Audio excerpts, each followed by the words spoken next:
नमस्कार। आज मैं आपको एक ऐसे टॉपिक के बारे में बात करने जा रहा हूँ जो होटल इंडस्ट्री में बहुत ही इम्पोर्टेंट होती है। वो है गेस्ट का ट्रस्ट। मैं हूँ विनीत सिंह राठौर और हम बात करेंगे सबसे इम्पोर्टेंट एसेट के बारे में। नहीं, मैं बिल्डिंग की बात नहीं कर रहा हूँ, मैं स्विमिंग पूल की भी बात नहीं कर रहा हूँ और ना ही उस शेफ़ की बात कर रहा हूँ जो बटर चिकन में इतना बटर डालता है कि कोलेस्ट्रॉल भी इमोशनल हो जाए। मैं बात कर रहा हूँ गेस्ट के ट्रस्ट की। होटल इंडस्ट्री में अगर गेस्ट का ट्रस्ट है तो सब कुछ है। अगर ट्रस्ट नहीं है तो 5 स्टार होटल भी व्हाट्सएप फॉरवर्ड जैसा लगने लगता है। देखने में अच्छा, पर कोई भी बिलीव नहीं करता है। सोचिए, गेस्ट होटल में एंटर करता है और रिसेप्शन पे रिसेप्शनिस्ट से पूछता है कि रूम क्लीन है ना।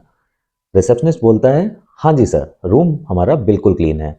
लेकिन जैसे ही वो अपने रूम में पहुंचता है, वो देखता है कि वहाँ पे कुछ गंदगी है, तो उसका ट्रस्ट लूज हो गया। लेकिन अगर वो गेस्ट पहुंचता है रूम में और देखता है कि सब कुछ साफ सुथरा है, तो उसका ट्रस्ट बढ़ जाता है।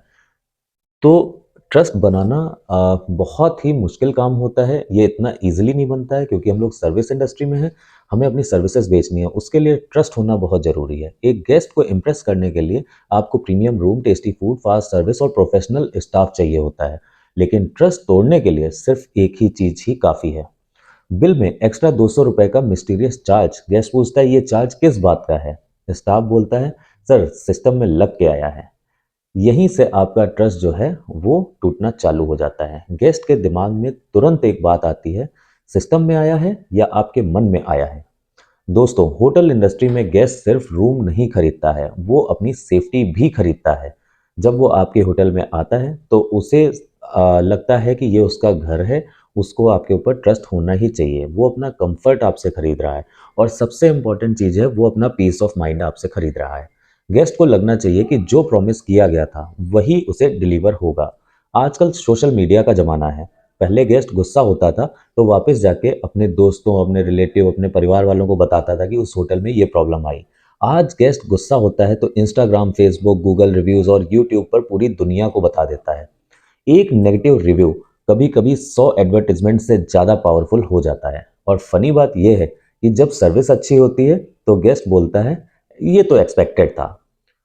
लेकिन जब सर्विस खराब होती है तो वो डिटेक्टिव बन जाता है और 1500 वर्ड का रिव्यू लिख देता है। तो ट्रस्ट बनाने का फॉर्मूला जो होता है ना, वो बहुत ही सिंपल होता है। जो फोटो आप वेबसाइट पर दिखा रहे हैं, रूम उसके जैसा ही होना चाहिए। ऐसा नहीं कि रूम आपने दिखाया है एक बहुत प्रेसिडेंशियल टाइप का और एक नॉर्मल से रूम में उसे दे दिया। जो मेन्यू लिखा गया है प्लेट में भी उसी तरीके से आना चाहिए। जो कमिटमेंट आपने करा है उसे पूरा करना ही चाहिए। और अगर गलती हो जाए तो एक्सक्यूज नहीं देनी है, उसको सॉल्यूशन देना है। रिमेंबर, गेस्ट एक बार डिस्काउंट की वजह से आ सकता है, दूसरी बार आपकी लोकेशन की वजह से आ सकता है, लेकिन तीसरी बार सिर्फ और सिर्फ ट्रस्ट की वजह से ही आएगा। अदरवाइज आपको अपनी सर्विसेज देना बहुत ही मुश्किल हो जाएगा। लग्जरी का मतलब सिर्फ गोल्डन फर्नीचर और एक्सपेंसिव कर्टेन नहीं होता है। लग्जरी का मतलब होता है कि गेस्ट बिना टेंशन के आंख बंद करके आप पर भरोसा कर सके। इसीलिए होटल इंडस्ट्री में ट्रस्ट ही असली किंग है। रूम्स पुराने हो सकते हैं, फर्नीचर रिप्लेस हो सकता है, स्टाफ चेंज हो सकता है, लेकिन इन सब के बीच में अगर एक बार भी ट्रस्ट टूट गया तो उसे वापस बनाना सबसे डिफिकल्ट रिनोवेशन प्रोजेक्ट बन जाता है। और इसीलिए कहते हैं होटल इंडस्ट्री में गेस्ट का ट्रस्ट ही सबसे इंपॉर्टेंट होता है। बाकी सब फैसिलिटी हैं, ट्रस्ट ही हॉस्पिटैलिटी का फाउंडेशन है। Thank you.